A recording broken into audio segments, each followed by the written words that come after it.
You're listening to The Cultured Bumpkin, and on this episode, we'll hear Edgar Allan Poe's The Fall of the House of Usher. You're listening to The Cultured Bumpkin, a literature podcast with Jake Phillips, where we present audiobook quality readings of the classics for your enjoyment. Thank you for stopping by, and remember, just because you're a bumpkin doesn't mean you can't be cultured.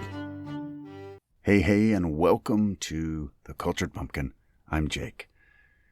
This is the first time we've done this short story on The Cultured Bumpkin. This is one where a nameless narrator arrives at the desolate Usher estate to check in on his childhood friend, Roderick Usher, who's suffering from a mysterious mental illness.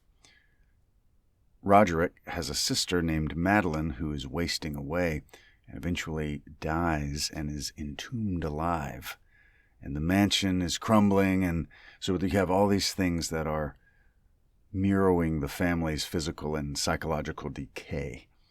And the story sort of reaches its climax as the narrator rushes out, and from a distance he sees the house fall in on itself. So there's a lot of stuff going on in this one, as is the case in a lot of Poe works. Mental health or lack thereof is a central theme of the story. So this is an absolute classic. This story was first published in 1839, and Poe just does an amazing job of building dread and horror and things like that. He's so good at building suspense. So anyway, hope you enjoy this.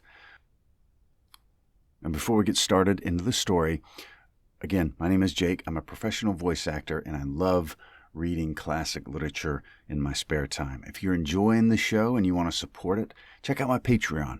There's a link in the show notes. $3 a month. You can listen ad-free and support the arts. And also, if you want to be a voice actor, you want to get into that, make a living at it yourself maybe, you want to get into audiobook narration, check out the Voice Acting Academy. That's my group. We meet several times a week, and it's a great community for learning not only how to use your voice, become a voice actor, but how to make money at voice acting. You can make a great side hustle or even a full-time career. Check it out at the link below. Without further ado, The Fall of the House of Usher by Edgar Allan Poe.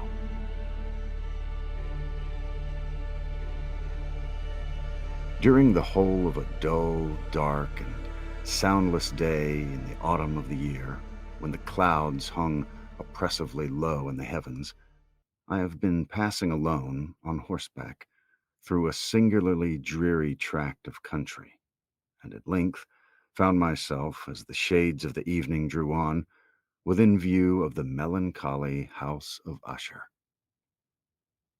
I know not how it was, but with the first glimpse of the building, a sense of insufferable gloom pervaded my spirit. I say insufferable, for the feeling was unrelieved by any of that half-pleasurable, because poetic sentiment with which the mind usually receives even the sternest natural images of the desolate or terrible.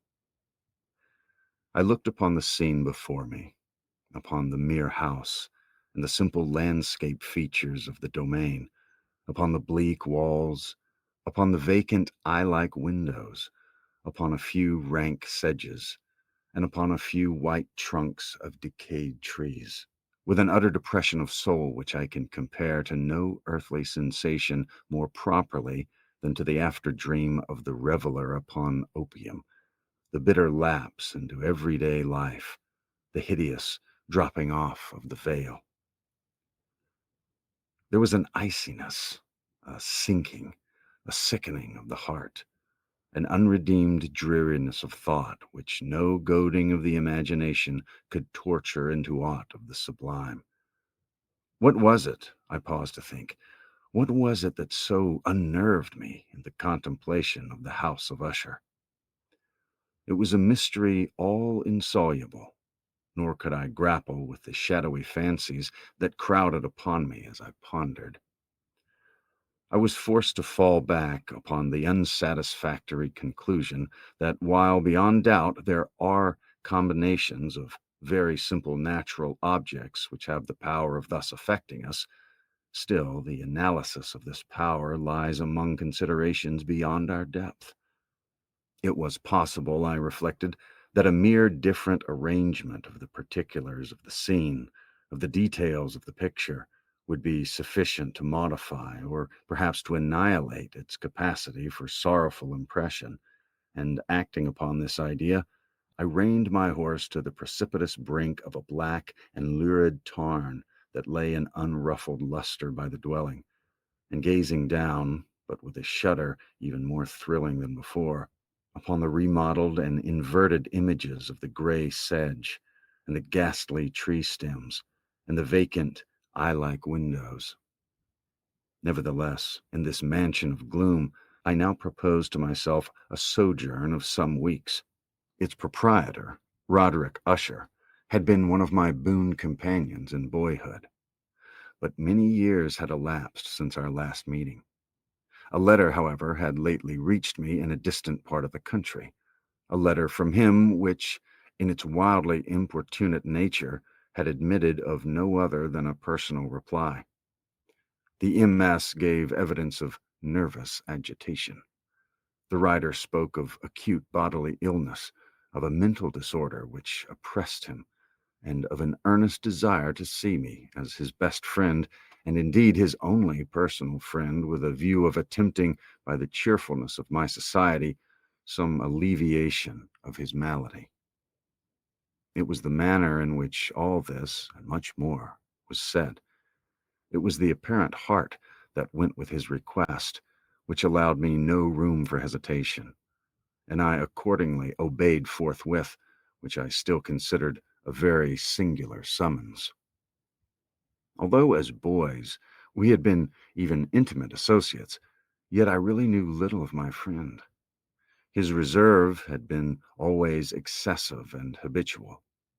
I was aware, however, that his very ancient family had been noted, time out of mind, for a peculiar sensibility of temperament, displaying itself through long ages in many works of exalted art, and manifested, of late, in repeated deeds of munificent yet unobtrusive clarity, as well as in a passionate devotion to the intricate yet unobtrusive charity, as well as in a passionate devotion to the intricacies, perhaps even more than to the orthodox and easily recognizable beauties of musical science. I had learned, too, the very remarkable fact that the stem of the Usher race, all time-honored as it was, had put forth at no period any enduring branch. In other words, that the entire family lay in the direct line of descent, and had always, with very trifling and very temporary variation, so lain. It was this deficiency, I considered, while running over in thought of perfect keeping of the character of the premises with the accredited character of the people, and while speculating upon the possible influence which the one, in the long lapse of centuries, might have exercised upon the other, it was this deficiency, perhaps, of collateral issue, and the consequent undeviating transmission from sire to son of the matrimony with the name, which had at length so identified the two as to merge the original title of the estate in the quaint and equivocal appellation of the House of Usher, an appellation which seemed to include, in the minds of the peasantry who used it, both the family and the family mansion. I have said that the sole effect of my somewhat childish experiment, that of looking down within the tarn, had been to deepen the first singular impression. There can be no doubt that the consciousness of the rapid increase of my superstition, for why should I not so term it, served mainly to accelerate the increase itself. Such, I have long known, is the paradoxical law of all sentiments, having terror as a basis. And it might have been for this reason only that when I again uplifted my eyes to the house itself, from its image in the pool, there grew in my mind a strange fancy, a fancy so ridiculous that, indeed, I but mention it now to show the vivid force of the sensations which oppressed me. I had so worked upon my imagination as really to believe that about the whole mansion and domain there hung an atmosphere peculiar to themselves and their immediate vicinity, an atmosphere which had no affinity with the air of heaven, but which had reeked up from the decayed trees and the gray wall and the silent tarn, a pestilent and mystic vapor, dull, sluggish, faintly discernible, and leaden-hued. Shaken off from my spirit what must have been a dream, I scanned more narrowly the real aspect of the building. Its principal feature seemed to be that of an excessive antiquity. The discoloration of ages had been great. Minute fungi overspread the whole exterior, hanging in a fine, tangled webwork from the eaves. Yet all this was apart from any extraordinary dilapidation. No portion of the masonry had fallen, and there appeared to be a wild inconsistency between its still perfect adaptation of parts and the crumbling condition of the individual stones. In this there was much that reminded me of the specious totality of old woodwork, which had rotted for long years in some neglected vault, with no disturbance from the breath of the external air. Beyond this indication of extensive decay, however, the fabric gave little token of instability. Perhaps the eye of a scrutinizing observer might have discovered a barely perceptible fissure, which, extending from the roof of the building in front, made its way down the wall in a zigzag direction until it became lost in the sullen waters of the tarn. Noticing these things, I rode over a short causeway to the house. A servant in waiting took my horse, and I entered the Gothic archway of the hall. A valet of stealthy step thence conducted me in silence through many dark and intricate passages in my progress to the studio of his master. Much that I encountered on the way contributed, I know not how, to heighten the vague sentiments of which I have already spoken. While the objects around me, while the carvings of the ceilings, the somber tapestries of the walls, the ebon blackness of the floors, and the phantasmagoric armorial trophies which rattled as I strode, were but matters to which, or such as which, I had been accustomed from my infancy, while I hesitated not to acknowledge how familiar was all this, I still wondered to find how unfamiliar were the fancies which ordinary images were stirring up. On one of the staircases, I met the physician of the family. His countenance, I thought, wore a mingled expression of low cunning and perplexity. He accosted me with trepidation and passed on. The valet now threw open a door and ushered me into the presence of his master. The room in which I found myself was very large and lofty. The windows were long, narrow, and pointed, and at so vast a distance from the black oaken floors as to be altogether inaccessible from within. Feeble gleams of encrimsoned light made their way through the trellised panes, and served to render sufficiently distinct the more prominent objects around. The eye, however, struggled in vain to reach the remoter angles of the chamber, or the recesses of the vaulted and fretted ceiling. Dark draperies hung upon the walls. The general furniture was profuse, comfortless, antique, and tattered. Many books and musical instruments lay scattered about, but failed to give any vitality to the scene. I felt that I breathed an atmosphere of sorrow. An air of stern, deep, and irredeemable gloom hung over and pervaded all.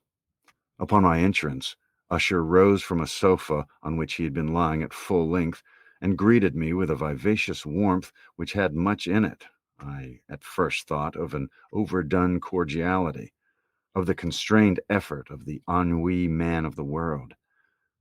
A glance, however, at his countenance convinced me of his perfect sincerity. We sat down, and for some moments, while he spoke not, I gazed upon him with a feeling half of pity, half of awe. Surely man had never before so terribly altered in so brief a period as had Roderick Usher. It was with difficulty that I could bring myself to admit the identity of the wan being before me with the companion of my early boyhood. Yet the character of his face had been at all times remarkable.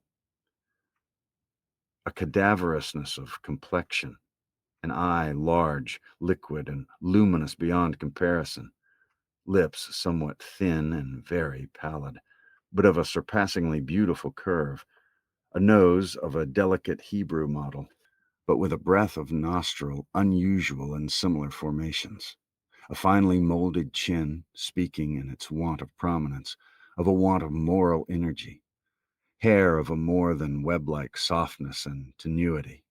These features, with an inordinate expansion above the regions of the temple, made up altogether a countenance not easily to be forgotten. And now, in the mere exaggeration of the prevailing character of these features, and of the expression they were wont to convey, lay so much of change that I doubted to whom I spoke. The now ghastly pallor of the skin, and the now miraculous luster of the eye, above all things startled and even awed me. The silken hair, too, had been suffered to grow all unheeded, and as, in its wild gossamer texture, it floated rather than fell about the face, I could not, even with effort, connect its arabesque expression with any idea of simple humanity. In the manner of my friend, I was at once struck with an incoherence, an inconsistency, and I soon found this to arise from a series of feeble and futile struggles to overcome an habitual trepidancy, an excessive nervous agitation. For something of this nature I had indeed been prepared, no less by his letter than by reminiscences of certain boyish traits, and his conclusions deduced from his peculiar physical conformation and temperament. His action was alternately vivacious and sullen. His voice varied rapidly from a tremulous indecision, when the animal spirits seemed utterly in abeyance, to the species of energetic concision, that abrupt, weighty, unhurried, and hollow-sounding enunciation, that leadened, self-balanced, and perfectly modulated guttural utterance, which may be observed in the lost drunkard or the irreclaimable eater of opium during the periods of his most intense excitement. It was thus that he spoke of the object of my visit, of his earnest desire to see me, and of the solace he expected me to afford him. He entered, at some length, into what he conceived to be the nature of his malady. It was, he said, a constitutional and a family evil, and one for which he despaired to find a remedy, a mere nervous affection, he immediately added, which would undoubtedly soon pass off. It displayed itself in a host of unnatural sensations. Some of these, as he detailed them, interested and bewildered me, although perhaps the terms and the general manner of their narration had their weight. He suffered much from a morbid acuteness of the senses. The most insipid food was alone endurable. He could wear only garments of certain texture. The odors of all flowers were oppressive. His eyes were tortured even by a faint light, and there were but peculiar sounds, and these from stringed instruments, which did not inspire him with horror. To the anomalous species of terror, I found him a bounden slave. "I shall perish," said he. "I must perish in this deplorable folly. Thus, and not otherwise, shall I be lost. I dread the events of the future, not in themselves, but in their results. I shudder at the thought of any, even the most trivial, incident which may operate upon this intolerable agitation of soul. I have indeed no abhorrence of danger, except in its absolute effect, in terror. In this unnerved, in this pitiable condition, I feel that the period will sooner or later arrive when I must abandon life and reason together in some struggle with the grim phantasm, fear. I learned, moreover, at intervals and through broken and equivocal hints, another singular feature of his mental condition. He was enchained by certain superstitious impressions in regard to the dwelling which he tenanted, and whence for many years he had never ventured forth. In regard to an influence whose supposititious force was conveyed in terms too shadowy here to be restated, an influence which some peculiarities in mere form and substance of spirit, an effect which the physique of the grey walls and turrets and of the dim tarn into which they all looked down had at length brought about on the morale of his existence. He admitted, however, although with hesitation, that much of the peculiar gloom which thus afflicted him could be traced to a more natural and far more evidently approaching dissolution of a tenderly beloved sister, his sole companion for long years, his last and only relative on earth. Her decease, he said with a bitterness which I can never forget, would leave him the hopeless and the frail, the last of the ancient race of the USHERs. While he spoke, the Lady Madeline, for so she was called, passed through a remote portion of the apartment, and without having noticed my presence, disappeared. I regarded her with an utter astonishment not unmingled with dread, and yet I found it impossible to account for such feelings. A sensation of stupor oppressed me as my eyes followed her retreating steps. When a door at length closed upon her, my glance sought instinctively and eagerly the countenance of the brother, but he had buried his face in his hands, and I could only perceive that a far more than ordinary wanness had overspread the emaciated fingers, through which trickled many passionate tears. The disease of the Lady Madeline had long baffled the skill of her physicians. A settled apathy, a gradual wasting away of the person, and frequent, although transient, affections of a partially cataleptical character were the unusual diagnosis. Hitherto she had steadily borne up against the pressure of her malady, and had not betaken herself finally to bed. But on the closing in of the evening of my arrival at the house, she succumbed, as her brother told me at night with inexpressible agitation, to the prostrating power of the destroyer, and I learned that the glimpse I had obtained of her person would thus probably be the last I should obtain, that the lady, at least while living, would be seen by me no more. For several days ensuing, her name was unmentioned by either USHER or myself, and during this period I was busied in earnest endeavors to alleviate the melancholy of my friend. We painted and read together, or I listened, as if in a dream, to the wild improvisations of his speaking guitar, and thus, as a closer and still closer intimacy admitted me more unreservedly into the recesses of his spirit, the more bitterly did I perceive the futility of all attempt at cheering a mind from which darkness, as if an inherent positive quality, poured forth upon all objects of the moral and physical universe in one unceasing radiation of gloom.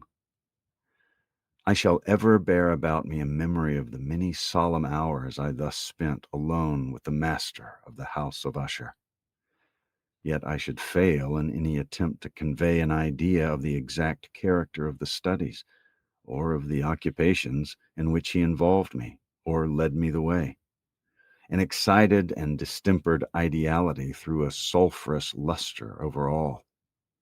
His long improvised dirges will ring forever in my ears. Among other things, I hold painfully in mind a certain singular perversion and amplification of the wild air of the last waltz of von Weber, from the paintings over which his elaborate fancy brooded, and which grew, touch by touch, into vagueness, at which I shuddered the more thrillingly, because I shuddered, knowing not why, from these paintings, vivid as their images now are before me, I would in vain endeavor to educe more than a small portion which should lie within the compass of merely written words. By the utter simplicity, by the nakedness of his designs, he arrested and overawed attention. If ever mortal painted an idea, that mortal was Roderick Usher.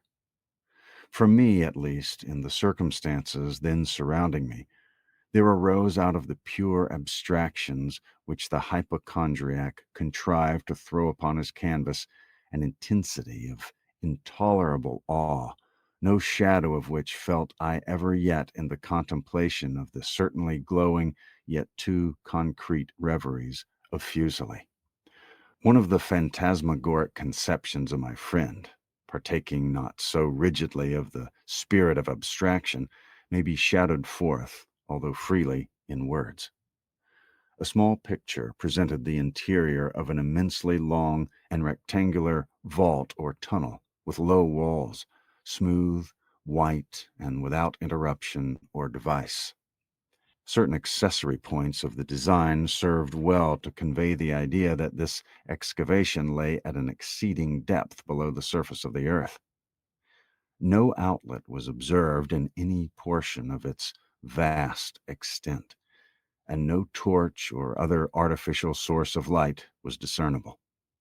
Yet a flood of intense rays rolled throughout and bathed the whole in a ghastly and inappropriate splendor. I have just spoken of that morbid condition of the auditory nerve which rendered all music intolerable to the sufferer, with the exception of certain effects of stringed instruments. It was perhaps the narrow limits to which he thus confined himself upon the guitar which gave birth, in great measure, to the fantastic character of his performances. But the fervid facility of his impromptu could not be so accounted for. They must have been, and were, in the notes, as well as in the words of his wild fantasies, for he not unfrequently accompanied himself with rhymed verbal improvisations, the result of that intense mental collectedness and concentration to which I have previously alluded as observable only in particular moments of the highest artificial excitement. The words of these rhapsodies I have easily remembered. I was perhaps the most forcibly impressed with which as he gave it, because in the under or mystic current of its meaning, I fancied that I perceived, and for the first time, a full consciousness on the part of Usher of the tottering of his lofty reason upon their throne. The verses, which were entitled "The Haunted Palace," ran very nearly, if not accurately, thus: In the greenest of our valleys, by good angels tenanted, once a fair and stately palace, radiant palace, reared its head. In the monarch thought's dominion it stood there. Never seraph spread a pinion over fabric half so fair. Banners yellow, glorious, golden, on its roof did float and flow. This, all this, was in the olden time, long ago. And every gentle air that dallied in that sweet day along the ramparts, plumed and pallid, a winged odor went away. Wanderers in that happy valley through two luminous windows saw spirits moving musically to a lute's well-tuned law round about a throne, where sitting Porphyrion, in state his glory well befitting, the ruler of the realm was seen. And all with pearl and ruby glowing was the fair palace door, through which came flowing, flowing, and sparkling evermore, a troop of echoes whose sweet duty was but to sing, in voices of surpassing beauty, the wit and wisdom of their king. But evil things, in robes of sorrow, assailed the monarch's high estate. Ah, let us mourn, for never morrow shall dawn upon him desolate. And round about his home the glory that blushed and bloomed is but a dim remembered story of the old time entombed. And travelers now within that valley through the red-litten windows see vast forms that move fantastically in a discordant melody, while like a rapid ghastly river through the pale door a hideous throng rush out forever and laugh, but smile no more. I well remember that suggestions arising from this ballad led us into a train of thought wherein there became manifest an opinion of Usher's, which I mention not so much on account of its novelty, for other men have thought thus, as on account of the pertinacity with which he maintained it. This opinion, in its general form, was that of the sentience of all vegetable things. But in his disordered fancy, the idea had assumed a more daring character and trespassed, under certain conditions, upon the kingdom of inorganization. I lack words to express the full extent or the earnest abandon of his persuasion. The belief, however, was connected, as I have previously hinted, with the gray stones of the home of his forefathers. The conditions of the sentence had been there, he imagined, fulfilled in the method of collocation of these stones, in the order of their arrangement, as well as in that of the many fungi which overspread them, and of the decayed trees which stood around, above all, in the long, undisturbed endurance of this arrangement, and in its reduplication in the still waters of the tarn. Its evidence, the evidence of the sentience, was to be seen, he said, and I here started as he spoke, the gradual yet certain condensation of an atmosphere of their own about the waters and the walls. The result was discoverable, he added, in that silent yet importunate and terrible influence for which centuries had molded the destinies of his family, and which had made him what I now saw him, what he was. Such opinions need no comment, and I will make none. Our books, the books which for years I had formed no small portion of the mental existence of the invalid, were, as well might be supposed, in strict keeping with this character of phantasm.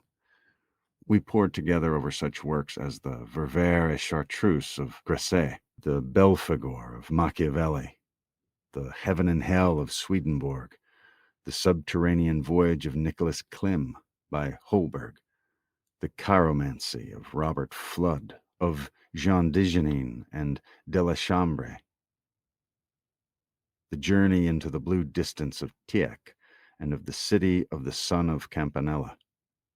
One favorite volume was a small octavo edition of the Directorium Inquisitorium by the Dominican Aymeric de Gueron, and there were passages in the Pomponius Mela about the old African satyrs and Aegipans, over which Usher would sit dreaming for hours. His chief delight, however, was found in the perusal of an exceedingly rare and curious book in quarto Gothic, the Manual of a Forgotten Church.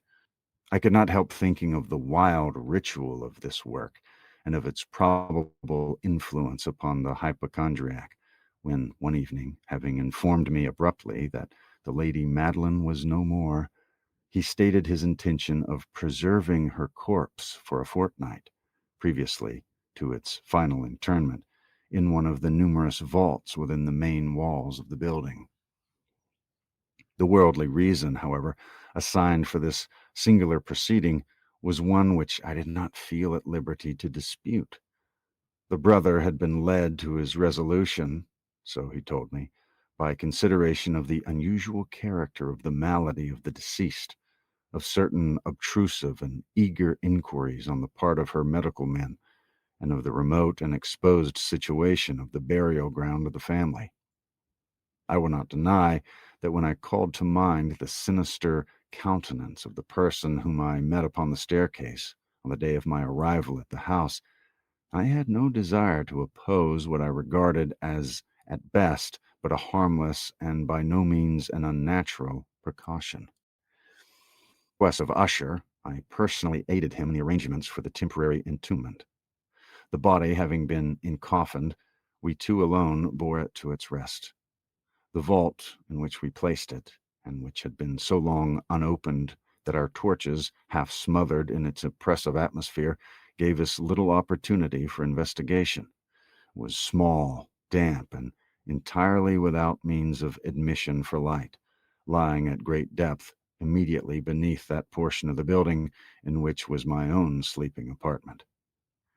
It had been used, apparently, in remote feudal times for the worst purposes of a donjon keep, and in later years as a place of deposit for powder or some other highly combustible substances, as a portion of its floor and the whole interior of a long archway through which we reached it were carefully sheathed in copper.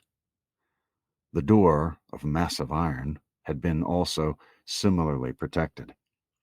Its immense height caused an unusually sharp grating sound as it moved upon its hinges. Having deposited our mournful burden upon trestles within this region of horror, we partially turned aside the yet unscrewed lid of the coffin and looked upon the face of the tenant. A striking similitude between the brother and sister now first arrested my attention, and USHER, divining perhaps my thoughts, murmured out some few words from which I learned that the deceased and himself had been twins, and that sympathies of a scarcely intelligible nature had always existed between them. Our glances, however, rested not long upon the dead, for we could not regard her unawed. The disease which had thus entombed the lady in the maturity of youth had left, as usual in all maladies of a strictly cataleptical character, the mockery of a faint blush upon the bosom and the face, and that suspiciously lingering smile upon the lip which is so terrible in death. We replaced and screwed down the lid, and having secured the door of iron, made our way with toil into the scarcely less gloomy apartments of the upper portion of the house. And now, some days of bitter grief having elapsed, an observable change came over the features of the mental disorder of my friend. His ordinary manner had vanished. His ordinary occupations were neglected or forgotten. He roamed from chamber to chamber with hurried, unequal, and objectless step. The pallor of his countenance had assumed, if possible, a more ghastly hue, but the luminousness of his eye had utterly gone out. The once occasional huskiness of his tone was heard no more, and a tremulous quaver, as if of extreme terror, habitually characterized his utterance. There were times, indeed, when I thought his unceasingly agitated mind was laboring with some oppressive secret, to divulge which he struggled for the necessary courage. At times, again, I was obliged to resolve all into the mere inexplicable vagaries of madness, for I beheld him gazing upon vacancy for long hours, in an attitude of the profoundest attention, as if listening to some imaginary sound. It was no wonder that his condition terrified, that it infected me. I felt creeping upon me, by slow yet certain degrees, the wild influences of his own fantastic yet impressive superstitions. It was especially upon retiring to bed late in the night of the 7th or 8th day after the placing of the Lady Madeline within the donjon that I experienced the full power of such feelings. Sleep came not near my couch, while the hours waned and waned away. I struggled to reason off the nervousness which had dominion over me.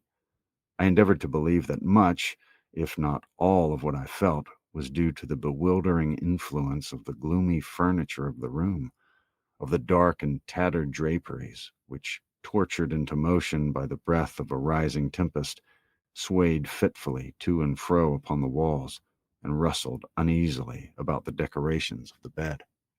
But my efforts were fruitless. An irrepressible tremor gradually pervaded my frame, and at length there sat upon my heart an incubus of utterly causeless alarm. Shaking this off with a gasp and a struggle, I uplifted myself upon the pillows, and peering earnestly within the intense darkness of the chamber, hearkened, I know not why, except that an instinctive spirit prompted me to certain low and indefinite sounds which came, through the pauses of the storm, at long intervals, I knew not whence. Overpowered by an intense sediment of horror, unaccountable yet unendurable, I threw on my clothes with haste, for I felt that I should sleep no more during the night, and endeavored to arouse myself from the pitiable condition into which I had fallen by pacing rapidly to and fro through the apartment. I had taken but few turns in this manner when a light step on an adjoining staircase arrested my attention. I presently recognized it as that of USHER. In an instant afterward, he rapped, with a gentle touch, at my door and entered, bearing a lamp. His countenance was, as usual, cadaverously wan, but, moreover, there was a species of mad hilarity in his eyes, an evidently restrained hysteria in his whole demeanor. His air appalled me, but anything was preferable to the solitude which I had so long endured, and I even welcomed his presence as a relief. "And have you not seen it?" he said abruptly, after having stared about him for some moments in silence. "You have not seen it, then? But stay, you shall." Thus speaking, and having carefully shaded his lamp, he hurried to one of the casements and threw it freely open to the storm. The impetuous fury of the entering gust nearly lifted us from our feet. It was indeed a tempestuous yet sternly beautiful night, and one wildly singular in its terror and its beauty. A whirlwind had apparently collected its force in our vicinity, for there were frequent and violent alterations in the direction of the wind, and the exceeding density of the clouds, which hung so low as to press upon the turrets of the house, did not prevent our perceiving the lifelike velocity with which they flew careering from all points against each other, without passing away into the distance. I say that even their exceeding density did not prevent our perceiving this, yet we had no glimpse of the moon or stars, nor was there any flashing forth of the lightning. But the under surfaces of the huge masses of agitated vapor, as well as all terrestrial objects immediately around us, were glowing in the unnatural light of a faintly luminous and distinctly visible gaseous exhalation which hung about and enshrouded the mansion. "You must not, you shall not behold this," said I, shuddering, to USHER, as I led him with a gentle violence from the window to a seat. "These appearances which bewilder you are merely electrical phenomena, not uncommon, or it may be that they have their ghastly origin in the rank of miasma of the tarn. Let us close this casement. The air is chilling and dangerous to your frame. Here's one of your favorite romances. I will read, and you shall listen, and so we will pass away this terrible night together."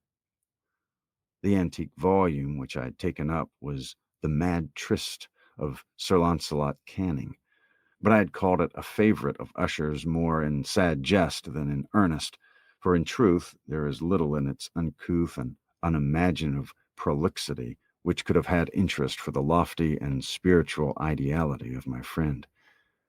It was, however, the only book immediately at hand, and I indulged a vague hope that the excitement which now agitated the hypochondriac might find relief, for the history of mental disorder is full of similar anomalies.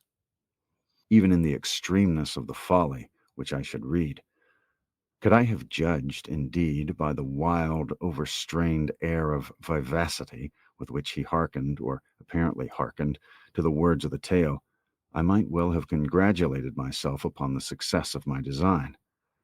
I had arrived at that well-known portion of the story where Ethelred, the hero of the tryst, having sought in vain for peaceable admission into the dwelling of the hermit, proceeds to make good an entrance by force.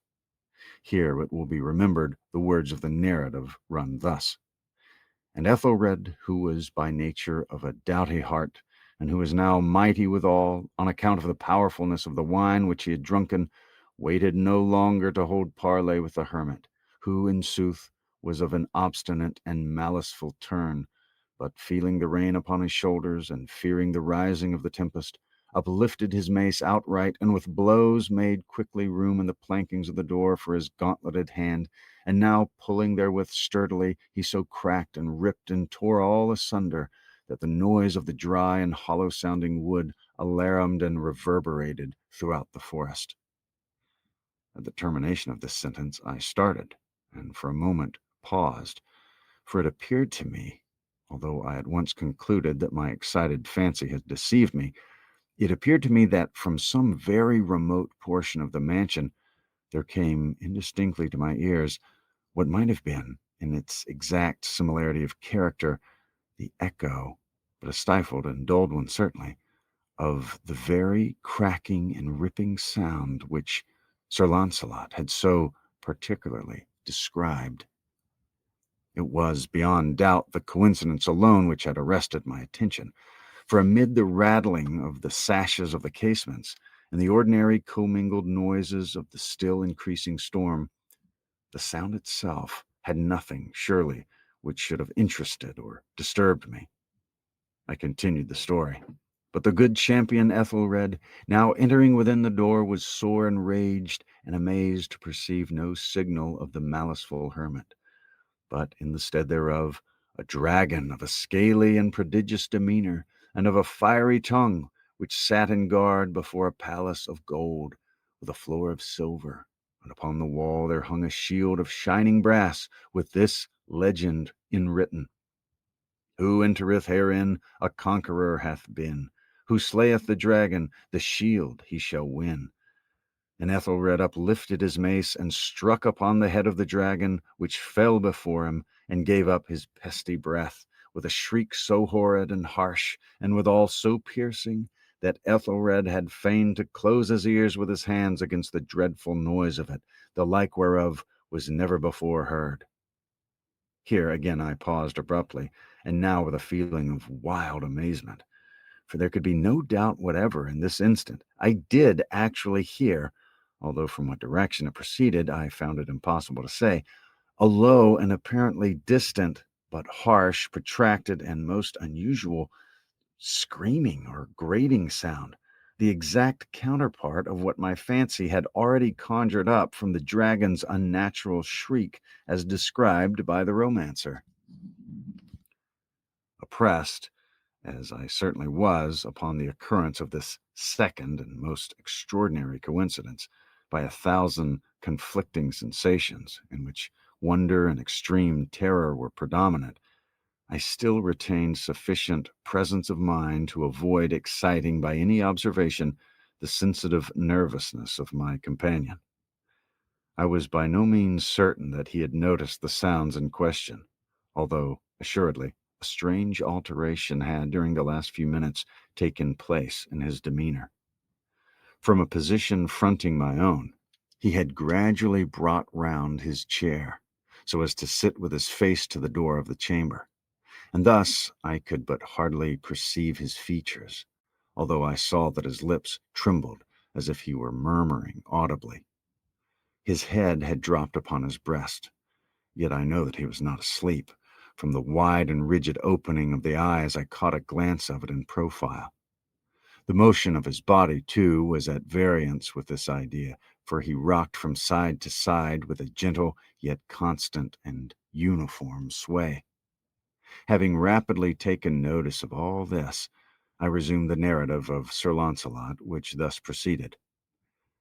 And now the champion, having escaped from the terrible fury of the dragon, bethinking himself of a brazen shield and of the breaking up of the enchantment which was upon it, removed the carcass from out of the way before him, and approached valorously over the silver pavement of the castle to where the shield was upon the wall, which in sooth tarried not for his full coming, but fell down at his feet upon the silver floor, with a mighty great and terrible ringing sound. No sooner had these syllables passed my lips than, as if a shield of brass had indeed at the moment fallen heavily upon a floor of silver, I became aware of a distant, hollow, metallic, and clangorous, yet apparently muffled reverberation. Completely unnerved, I leaped to my feet, but the measured rocking movement of USHER was undisturbed. I rushed to the chair in which he sat. His eyes were bent fixedly before him, and throughout his whole countenance there reigned a stone rigidity. And as I placed my hand upon his shoulder, there came a strong shudder over his whole person. A sickly smile quivered about his lips, and I saw that he spoke in a low, hurried, and gibbering murmur as if unconscious of my presence. Bending closely over him, I at length drank in the hideous import of his words. Not hear it? Yes, I hear it, and have heard it. Long, long, many minutes, many hours, many days have I heard it. Yet I dared not. Oh, pity me, miserable wretch that I am. I dared not speak. We've put her living in the tomb. We have put her living in the tomb. Said I not that my senses were acute? I now tell you that I heard her first feeble movements in the hollow coffin. I heard them many days ago, yet I dared not. I dared not speak. And now, tonight, Ethelred, ha! The breaking of the hermit's door, and the death cry of the dragon, and the clangor of the shield, say rather the rending of her coffin, the grating of the iron hinges of her prison, and her struggles within the coppered archway of the vault. Oh, whither shall I fly? Will she not be here anon? Is she not hurrying to upbraid me for my haste? Have I not heard her footstep on the stair? Do I not distinguish the heavy and horrible beating of her heart? Madman! Here he sprang furiously to his feet and shrieked out his syllables, as if in the effort he were giving up his soul. Madman! I tell you that she now stands without the door. As if in the superhuman energy of his utterance there had been found the potency of a spell. The huge antique panels to which the speaker pointed threw slowly back upon the instant their ponderous and bony jaws. It was the work of the rushing gust. But then without those doors there did stand the lofty and enshrouded figure of the Lady Madeline of USHER. There was blood upon her white robes, and the evidence of some bitter struggle upon every portion of her emaciated frame. For a moment she remained trembling and reeling to and fro upon the threshold, then with a low moaning cry fell heavily inward upon the person of her brother, and in her violent and now final death agonies bore him to the floor, a corpse and a victim to the terrors he had anticipated. From that chamber and from the mansion I fled aghast. The storm was still abroad in all its wrath as I found myself crossing the old causeway. Suddenly there shot along the path a wild light, and I turned to see whence a gleam so unusual could have issued, for the vast house and its shadows were alone behind me. The radiance was that of the full setting and full red moon, which now shone vividly through the once barely discernible fissure of which I have spoken before, as extending from the roof of the building in a zigzag direction to the base. While I gazed, this fissure rapidly widened. There came a fierce breath of the whirlwind. The entire orb of the satellite burst at once upon my sight. My brain reeled as I saw the mighty walls rushing asunder. There was a long, tumultuous shouting sound like the voice of 1,000 waters, and the deep and dark tarn at my feet closed sullenly and silently over the fragments of the House of USHER.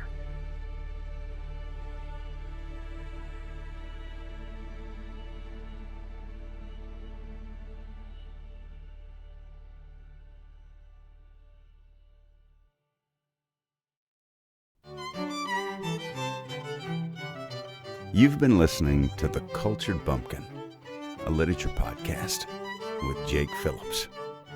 Thank you very much for listening. I really do appreciate it. If you enjoyed this, would you mind going and subscribing and leaving a nice review on whatever podcast platform you heard this on? I would really appreciate it. Thank you very much for listening, and we'll see you next time.